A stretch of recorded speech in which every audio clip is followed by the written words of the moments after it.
c'est ma deuxième papa. Je vais dans ta dimension de toi. La dimension du péché, la dimension du péché, la dimension de l'amour, la dimension de l'histoire, la dimension de tout péché, la dimension du pouvoir, la dimension de l'amour, la dimension de l'histoire. C'est ma saison, c'est ma saison, c'est ma saison, c'est ma saison, c'est ma saison du toucher. C'est ma saison, c'est ma saison, c'est ma saison, c'est ma saison, c'est ma saison de moi.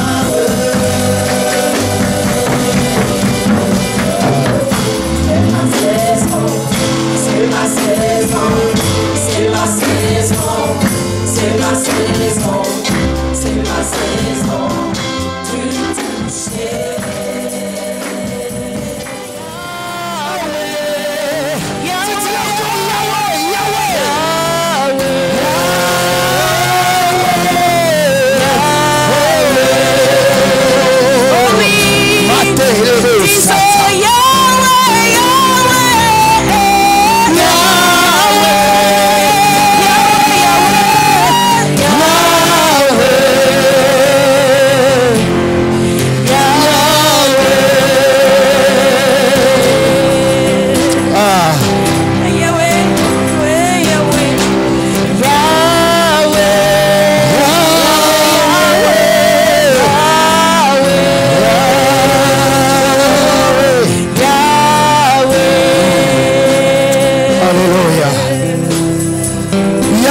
Est-ce que quelqu'un peut le dire avec moi? Yahweh, Yahweh, dans ces temps de trouble, je me tourne vers toi.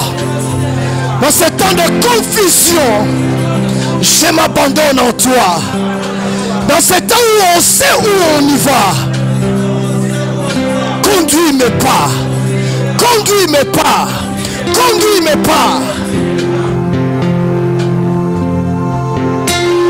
Oh Yahweh, nous avons besoin de toi. Laisse que ta parole dirige le pas de quelqu'un. Ramène quelqu'un vers sa destinée. Peu importe ce qui se prépare dans le secret. La Bible dit, je le sais. Et je ne le laisserai pas être caché devant mon serviteur. Je suis venu dire à quelqu'un ce matin, tu ne seras pas surpris. Rien de mauvais, rien de mal te surprendra. Ta famille ne sera pas surprise. La maladie ne te surprendra pas. La méchanceté des hommes ne te surprendra pas. Les événements des temps de la fin ne te surprendra pas. Nous sommes une église des temps de la fin dont la gloire de Dieu soit sortie. Seigneur, laisse que ta parole trouve une place. Laisse que ta parole trouve une place.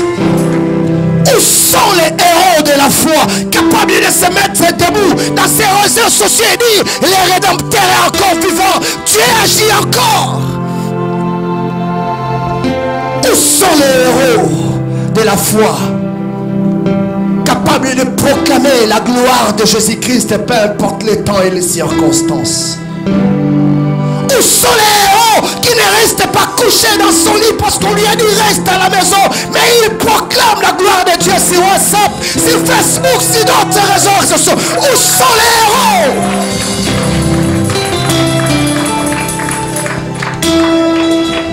On a fermé ta liberté de circulation, mais on n'a pas fermé ta liberté de parler de Dieu.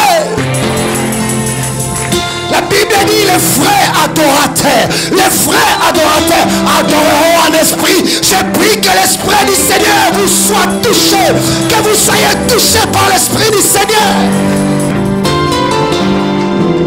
Oh, je soumets toute autorité à l'obéissance et la parole de Dieu.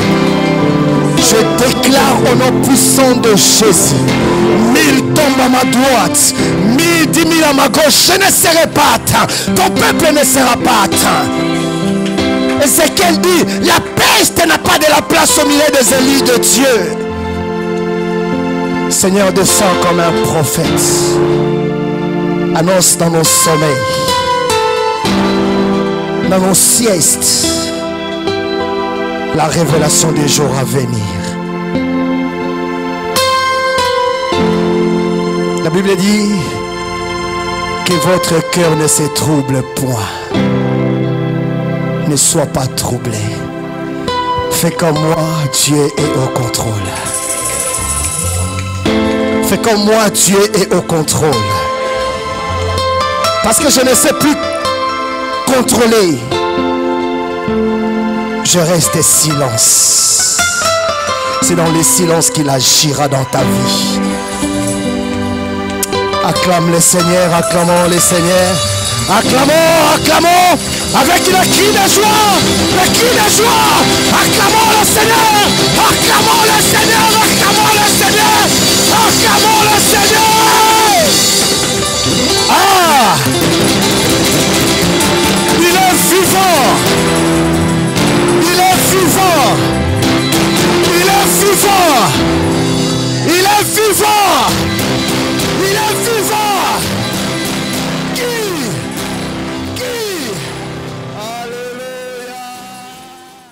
Alléluia.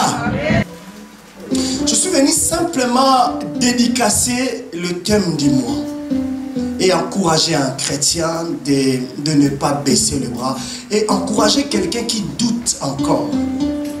Réellement, nous sommes une génération des temps de la fin. Alléluia. Et chacun de nous, même plus tard, nous rencontrions l'histoire à nos enfants, ce qui fut l'année nous sommes dans l'année 1020 ou 2020. 2020. Avant que nous puissions traverser l'année de 20 pour entrer en l'année 21,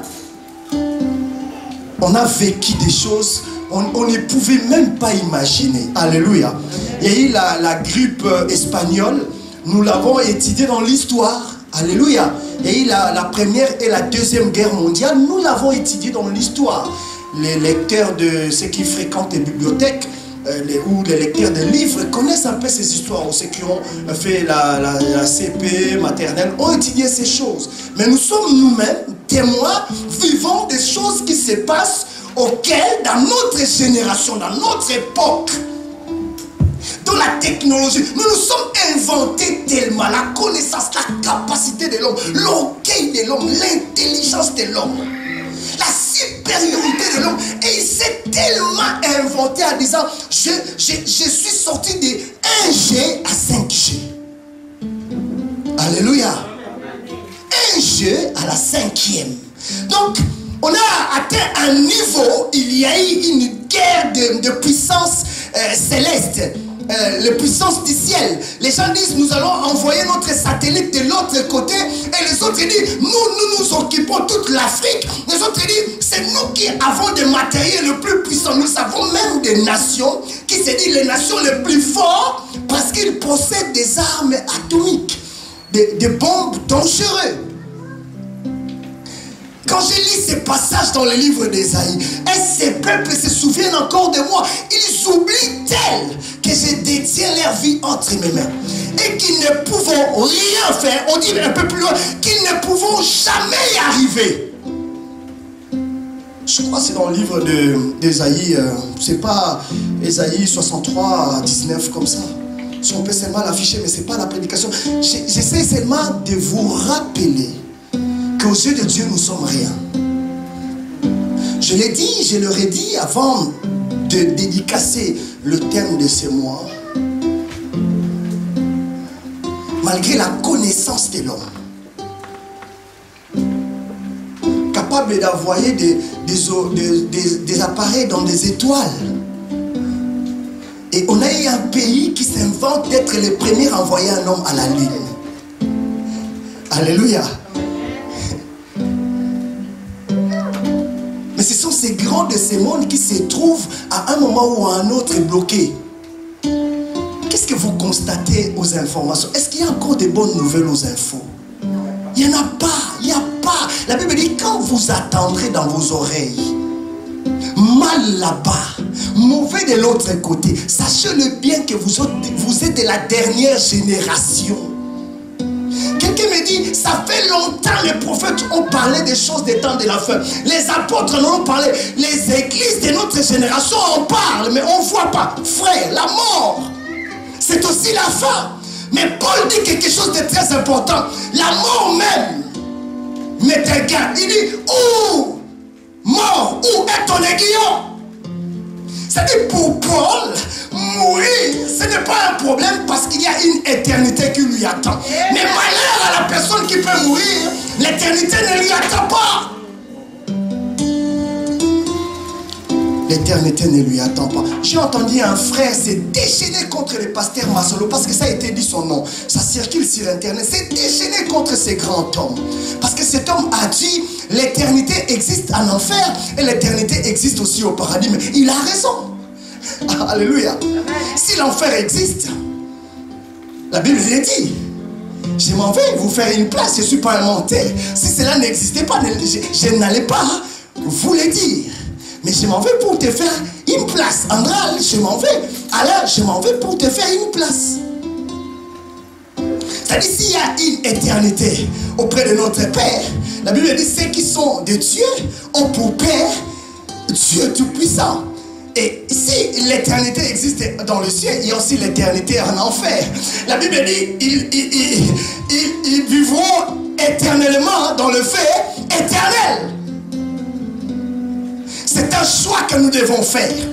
Élie se met devant Jézabel, le prophète de Baal, et le roi Akab. Il dit, c'est un choix. Soit vous restez des Baal, soit vous restez des dieux. C'est un choix. Ce n'est pas une obligation, mais c'est un choix. Mais sachez-le très bien que tous les choix que nous faisons dans la vie, tous les choix que nous faisons dans la vie, à un moment ou à un autre, nous payons le prix en fonction de ces choix. Voilà pourquoi Galate dit, on ne se moque pas de Dieu. C'est qu'un homme aura sémé. Alléluia. Alléluia. Je suis en train d'encourager quelqu'un. Réfléchis des fois.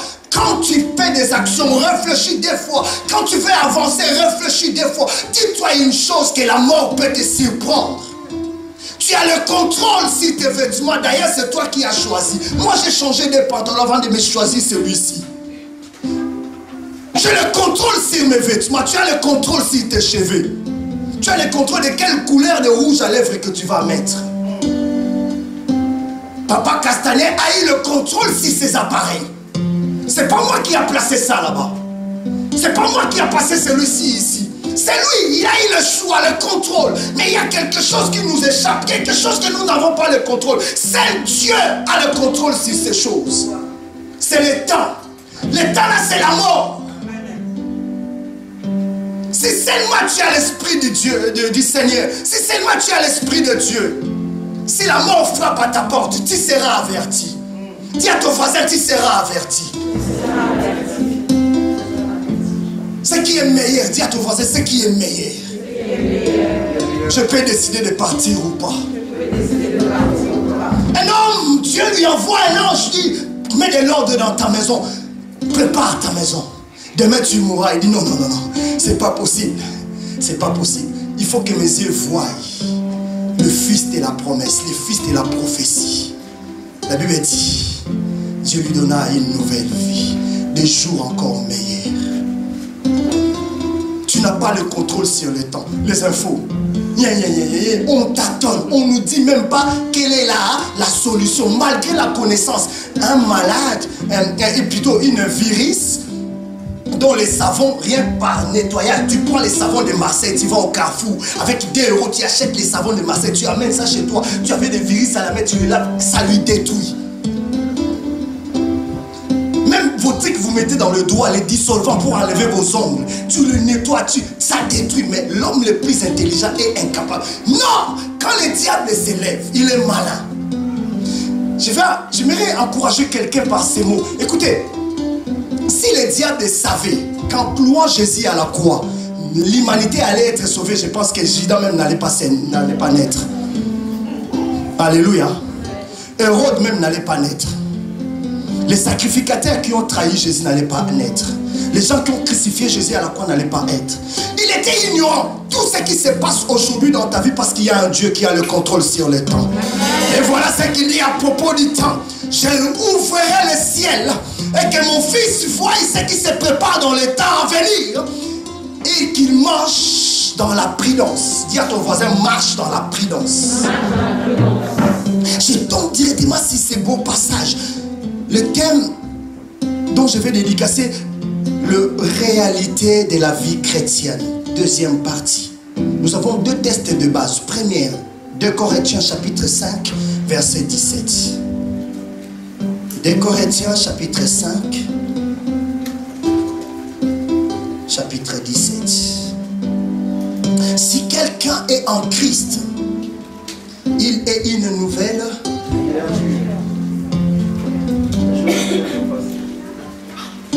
Alléluia.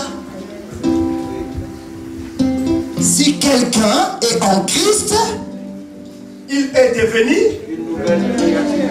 On dit sur quoi à propos de choses anciennes? Les choses anciennes sont passées. Et on dit sur quoi à propos de choses du présent? Si quelqu'un est en Christ, il est une nouvelle créature. Les choses anciennes sont passées et voici toutes choses sont devenues nouvelles. C'est formidable. Mais il y a la clé dans ces textes. C'est un livre de Romains chapitre 6. Je vais seulement donner un exemple existant. Romains chapitre 6, le verset 4, si quelqu'un a trouvé, peut nous aider à la lecture.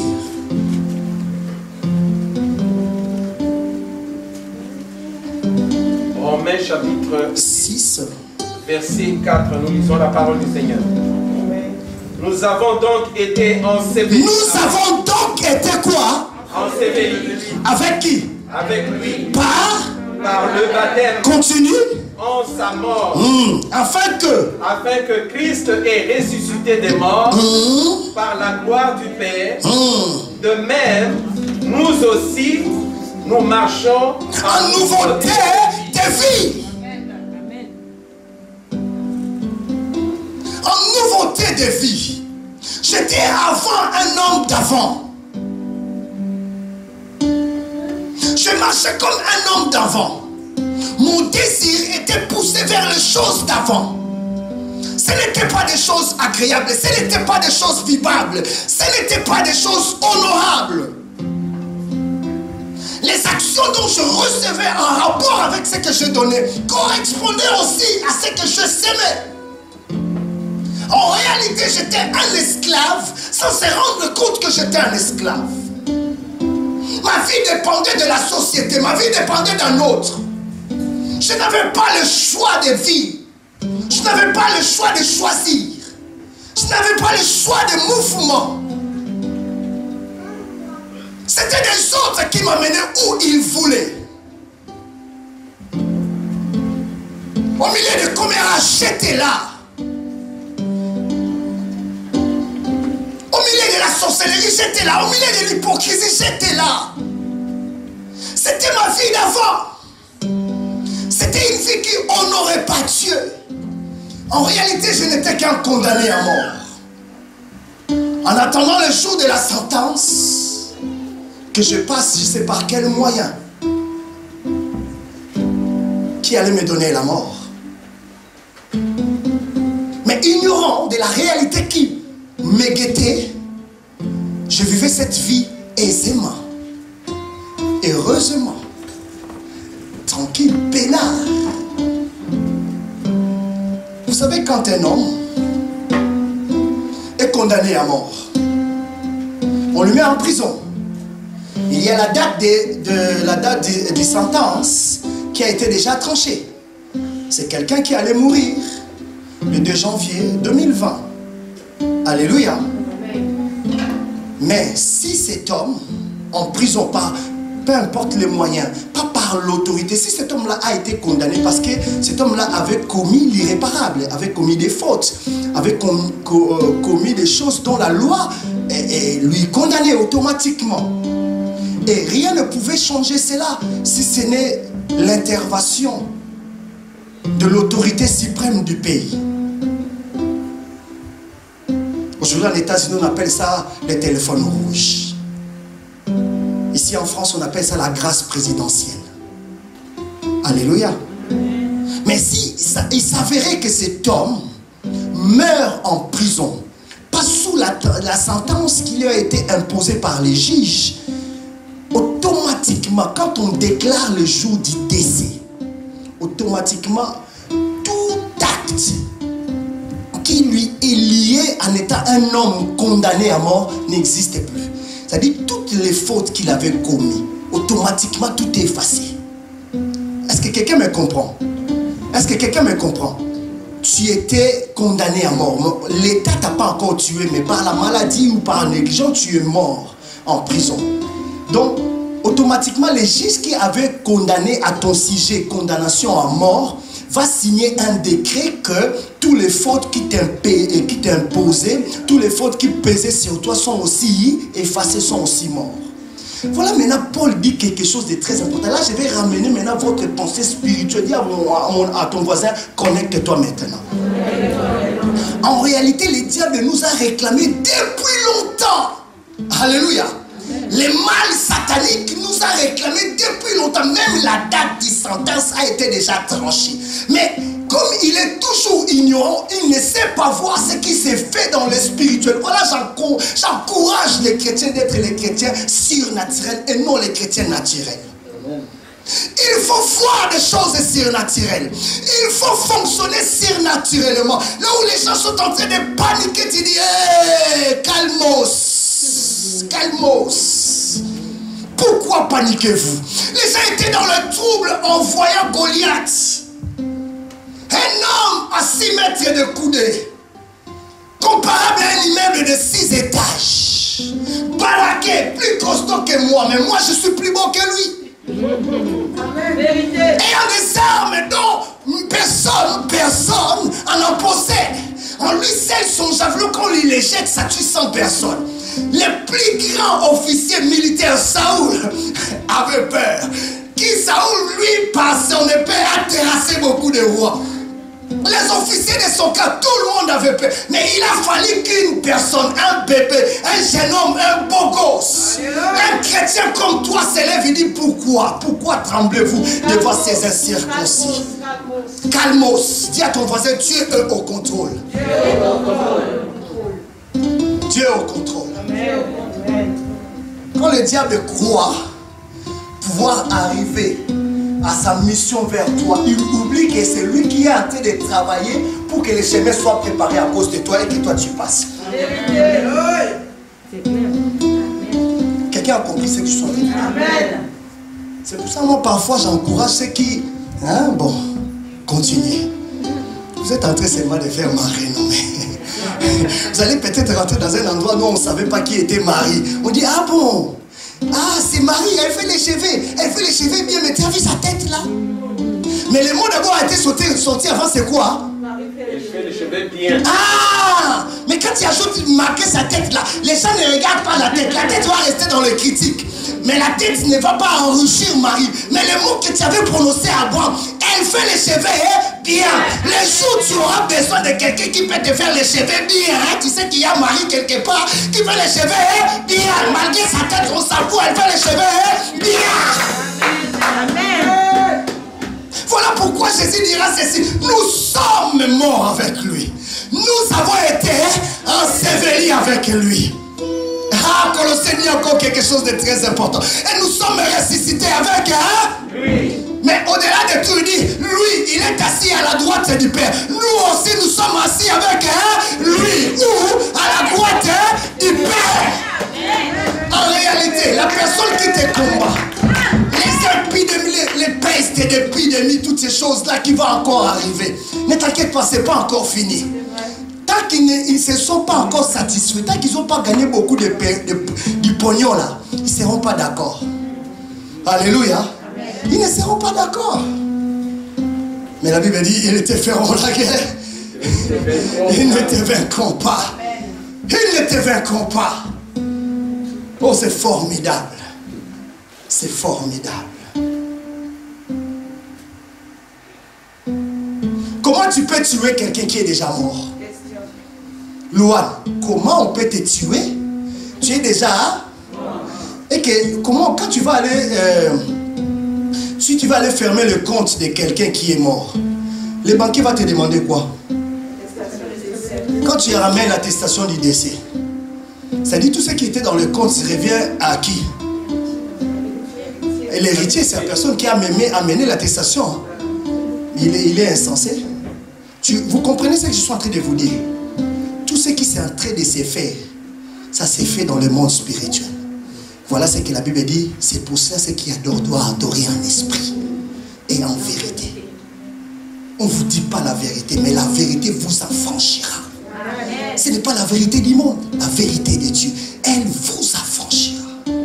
Voilà pourquoi 2 Corinthiens dit, maintenant je suis devenu une nouvelle créature. Les choses anciennes sont passées.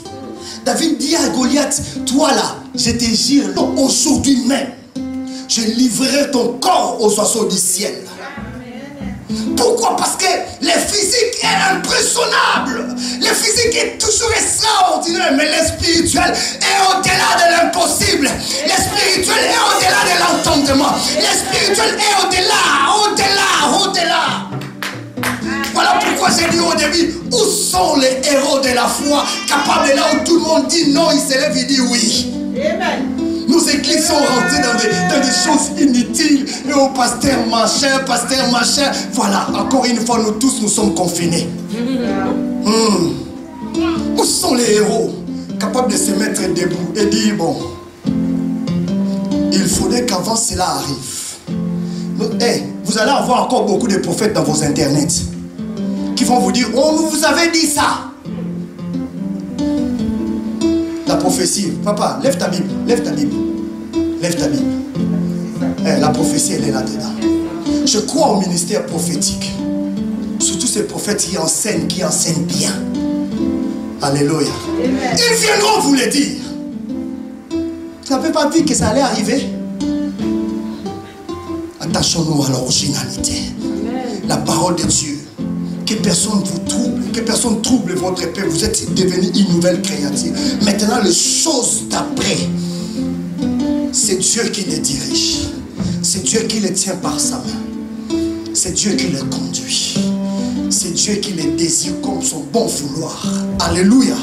Voilà pourquoi Romains chapitre 8, il dit maintenant donc. Que dirions-nous à l'égard de toutes ces choses? Avant même d'aller dire ces choses, il dit dans le Romains chapitre 1er, 8 verset 1er, il dit quoi? Hein? Maintenant, non, il faut le dire. Dis avec moi cette génération maintenant. Non, dis avec moi cette génération maintenant. Le texte nous dit quoi? Pour qui? Et ça fait longtemps, je suis mort. Il me chasse physiquement, mais physiquement, ça fait longtemps, je suis mort. Tu ne peux pas tuer un mort 2 fois, ça ne se fait pas. Voilà dont l'ordonnance et l'acte qui me condamnait a été déchiré et cloué à la croix. Je suis mort. Tu ne peux pas me tuer, je suis déjà mort, d'ailleurs déjà pourri. Il reste que des os et des dents. Va chercher mon ADN, tu vas savoir que c'est moi qui ai été enterré là-bas. Je suis mort physiquement, mais spirituellement, je suis vivant. Qui est-il Zorobabel? Qui est-il Grand Montagne? Qui est-il Goliath? Qui est-il Pénina? Qui est-il Covid-19? J'ai pris. Que la main de Dieu soit au contrôle dans ta famille. Que la main de Dieu soit au contrôle. Va chez toi. Attache-toi aux recommandations de la parole de Dieu. Amen. Sur un peu de choses que tu as entendues aujourd'hui. Dis-toi comme Job avait dit, mon Rédempteur est vivant. Quand tout le monde était dans le désespoir sur son cas, sa propre femme dit, insulte ses aimants ton Dieu parce que ton cas là c'est un cas désespéré. Oh, j'ai envie de bénir quelqu'un ce matin. Amen. Je suis là. Reçois ta part. Parce que tu as été violent, tu reçois ta part. Reçois ta part, maman. Reçois, maman Béa, reçois. Comment se fait-il cet homme-là pendant 38 ans? Il savait très bien que pour lui, il n'y avait plus d'espoir. Il savait, non? Vrai ou faux? Dans la piscine de Bethsaïda. Il savait pendant 38 ans. Mais pourquoi il est resté là? Lui-même, il dit de temps en temps, je n'ai pas des gens les plus forts que moi sortent les premiers. Donc pour lui, c'est... Mais pendant 38 ans, tu es... Yaya, reste à ta poste. Alléluia. Pendant ce confinement, reste à ta poste. Et ta poste, c'est la Bible. Quand on sonne la sonnerie le matin, lève-toi, prie. Quand on part dans un live, écoute. Je suis venu dire à quelqu'un ce matin, lève-toi, prends ta natte. Retourne dans ta maison. Lèvons-nous.